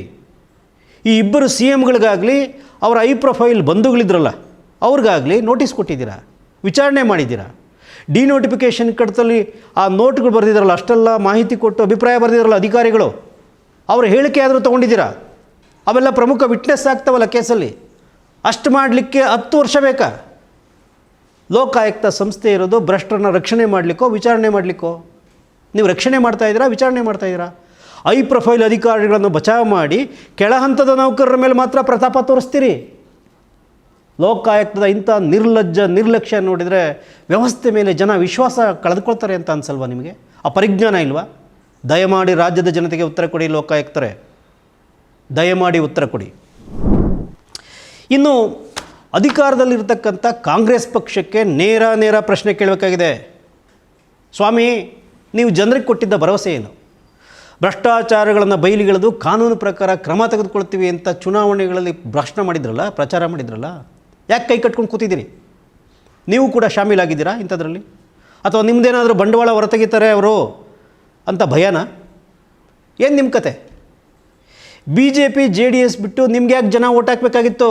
135 ಸೀಟ್ ಯಾಕೆ ಕೊಡಬೇಕಿತ್ತು ನಿಮಗೆ? ಸ್ವಲ್ಪ ನಿಮ್ಮ ಭರವಸೆ ಉಳಿಸ್ಕೊಳ್ಳಿಕ್ಕಾದರೂ ಸ್ವಲ್ಪ ಕೆಲಸ ಮಾಡಿ. ಕೊನೆಯದಾಗಿ ಮುಖ್ಯಮಂತ್ರಿ ಆಗಿದ್ದಂಥ ಕುಮಾರಸ್ವಾಮಿ ಅವರೇ, ಮಾನ್ಯ ಕುಮಾರಸ್ವಾಮಿ ಅವರೇ, ನೀವು ಪದೇ ಹೇಳಿದ್ದೀರಿ ನನ್ನ ಮೇಲೆ ಆರೋಪ ಹೊರಿಸ್ತೀರಾ, ನನ್ನ ಮೇಲೆ ಅಂತ ಕೇಳ್ತೀರಿ. ನನ್ನ ಆಪಾದನೆ ಮಾಡ್ತೀರಾ ನನ್ನ ಮೇಲೆ? ಇದು ಕೇವಲ ಆರೋಪ ಅಲ್ಲ. ನೀವುಗಳು ರಾಜಕೀಯ ಮಾಡಲಿಕ್ಕೋಸ್ಕರ ಯಾವುದ್ಯಾವುದೋ ಪೇಪರ್ ತೋರಿಸಿ, ಯಾವುದ್ಯಾವುದೋ ಪೆನ್ ಡ್ರೈವ್ ತೋರಿಸಿ, ಬಾಯಿಗೆ ಬಂದಂಗೆ ಹೇಳ್ಕೊಂಡು ಆಡ್ತಿರಲ್ಲ, ಆ ಥರ ಅಲ್ಲ. ಇವೆಲ್ಲವೂ ದಾಖಲೆಗಳು, ನಿಮ್ಮವೇ ದಾಖಲೆಗಳು, ಅಧಿಕೃತ ದಾಖಲೆಗಳನ್ನ ಇಟ್ಕೊಂಡು ನಾವಿಲ್ಲಿ ಮಾತಾಡ್ತಾ ಇದ್ದೀವಿ. ಸಾರ್ವಜನಿಕ ಹಿತಕ್ಕೋಸ್ಕರ ಕೆಲಸ ಮಾಡ್ತಿರೋ ಜವಾಬ್ದಾರಿಯುತ ಮಾಧ್ಯಮ ನಮ್ಮದು. ನಾವು ದಾಖಲೆಗಳನ್ನು ಇಟ್ಕೊಂಡು, ಸತ್ಯಾಂಶಗಳನ್ನ ಇಟ್ಕೊಂಡು ಮಾತಾಡ್ತಾ ಇದ್ದೀವಿ. ನೆನಪಿರಲಿ, ನೀವು ಊರಿನವ್ರಿಗೆಲ್ಲ ನೀತಿ ಪಾಠ ಹೇಳೋದರಲ್ಲಿ ನಿಸ್ಸೀಮರು. ನಿಮ್ಮ ನೀತಿ ಪಾಠ ಆ ಕಡೆ ಇರಲಿ. ನೀತಿ ಪಾಠ ಭಾಷಣ ಆಮೇಲೆ ಕೇಳೋಣ. ದಯವಿಟ್ಟು ಈ ಪ್ರಶ್ನೆಗಳಿಗೆ ಉತ್ತರ ಕೊಡಿ. ಕುಮಾರಸ್ವಾಮಿಯವರೇ, ಪ್ರಶ್ನೆ 1, ರಾಜಶೇಖರಯ್ಯ ಅನ್ನೋ ಹೆಸರಲ್ಲಿ ಒಂದು ಬೇನಾಮಿ ಅರ್ಜಿ ತಗೊಂಡು ಫೈಲ್ ಕ್ರಿಯೇಟ್ ಮಾಡಿದ್ದು ನಿಜವಾ ಸುಳ್ಳ? 22/8/2007. ಪ್ರಶ್ನೆ 2, ಅಧಿಕಾರಿಗಳು ಇದು ಕಾನೂನಿನ ಸ್ಪಷ್ಟ ಉಲ್ಲಂಘನೆ ಅಂತ ಹೇಳಿದ ಮೇಲೂ ಡಿನೋಟಿಫಿಕೇಷನ್ ಕಡ್ತಾ ಪುಷ್ ಮಾಡ್ತಾ ಇದ್ರಲ್ಲ, ಯಾಕೆ? ಏನಿದೆ ಮಸಲತ್ತು? ಪ್ರಶ್ನೆ 3, ನಿಮ್ಮ ಅತ್ತೆ ವಿಮಲಾ ಹೆಸರಿನಲ್ಲಿ GPA ತಗೊಂಡಿರೋದು ಸುಳ್ಳ? ರಿಜಿಸ್ಟರ್ಡ್ GPA ಸುಳ್ಳ, ಸತ್ಯನ? ಪ್ರಶ್ನೆ 4, ಯಡಿಯೂರಪ್ಪ ಸರ್ಕಾರ ಬಂದ ಮೇಲೆ ಸತ್ತವರ ಹೆಸರಲ್ಲಿ ಡಿನೋಟಿಫಿಕೇಷನ್ ಮಾಡಿಸ್ಕೊಂಡ್ರಲ್ಲ, ಅದು ಸುಳ್ಳ, ಸತ್ಯನ? ಪ್ರಶ್ನೆ 5, ಸರ್ಕಾರಕ್ಕೆ ಸೇರಿದ್ದ ಈ ಆಸ್ತಿಯನ್ನು ನಿಮ್ಮ ಬಾಮೈದ ಚನ್ನಪ್ಪ ಅವರ ಹೆಸರಿಗೆ ಸೇಲ್ ಡೀಡ್ ಮಾಡಿಸ್ಕೊಂಡಿದ್ದೀರಲ್ಲ ಫೈನಲಿ, ಅದು ನಿಜನಾ ಸುಳ್ಳ? ನೀವೇ ನಮ್ಮ ಸ್ಟುಡಿಯೋಗೆ ಬಂದರೆ ಮುಕ್ತವಾಗಿ ಚರ್ಚೆ ಮಾಡೋಣ. ನಿಮಗೆ ಮುಕ್ತ ಸ್ವಾಗತ. ಅಥವಾ ನಿಮ್ಮ ಸ್ಥಳಕ್ಕೆ ಬರಬೇಕೆಂದರೂ ನಾವು ಕ್ಯಾಮ್ರಾ ತೊಗೊಂಡು ಬರ್ತೀವಿ, ಚರ್ಚೆ ಮಾಡೋಣ. ಸತ್ಯ ನಾಡಿನ ಜನರ ಮುಂದೆ ಇಡೋಣ. ಕೊನೆಯದಾಗಿ ವೀಕ್ಷಕರೇ, ಈ ಪ್ರಕರಣದ ಕರ್ಮಕಾಂಡ ಇಷ್ಟಕ್ಕೆ ಮುಗಿಯೋದಿಲ್ಲ. ಇದರಲ್ಲಿ ಹಲವಾರು ಟ್ವಿಸ್ಟ್ ಟರ್ನ್ಗಳಿವೆ. ಬಹಳ ಬುದ್ಧಿ ಖರ್ಚು ಮಾಡಿ ಭೂಮಿಗಳು ಮಾಡಿದ್ರಲ್ಲ, ಅದರಲ್ಲೇ ಒಂದು ದೊಡ್ಡ ಮೂರ್ಖತನ ಇದೆ. ಆ ಮೂರ್ಖತನ ಕೂಡ ಇತ್ತು ಅದರಲ್ಲಿ. ಅದೊಂದು ಹಾಸ್ಯಾಸ್ಪದವಾದ ಮೂರ್ಖತನ. ಅದರ ಬಗ್ಗೆ ಮಾತಾಡೋಣ. ಮುಂದೆ ಪ್ರಕರಣ ಹೈಕೋರ್ಟ್ಗೆ ಹೋಗುತ್ತೆ. ಹೈಕೋರ್ಟ್ನಲ್ಲಿ ಈ ಆರೋಪಿಗಳಿಗೆ ಯಾವ ರೀತಿ ಸನ್ಮಾನ ಆಗಿದೆ, ಲೋಕಾಯುಕ್ತಕ್ಕೆ ದೂರು ಕೊಟ್ಟ ಜಯಕುಮಾರ್ ಹಿರೇಮಠ ಏನಾದರೂ, ಇದೆಲ್ಲ ಡೀಟೇಲ್ಸು ನಾವು ಮುಂದಿನ ಸಂಚಿಕೆಯಲ್ಲಿ ನೋಡೋಣ. ನಮಸ್ಕಾರ. ಮತ್ತಷ್ಟು ವಿಶೇಷ ವಿಡಿಯೋಗಳನ್ನು ನೋಡಲು ಮತ್ತು ಹೊಸ ವಿಡಿಯೋಗಳ ಬಗ್ಗೆ ತಿಳಿಯಲು ಈ ದಿನ .com ಯೂಟ್ಯೂಬ್ ಚಾನೆಲ್ ಸಬ್ಸ್ಕ್ರೈಬ್ ಮಾಡಿ ಮತ್ತು ಬೆಲ್ ಐಕಾನ್ ಕ್ಲಿಕ್ ಮಾಡಿ.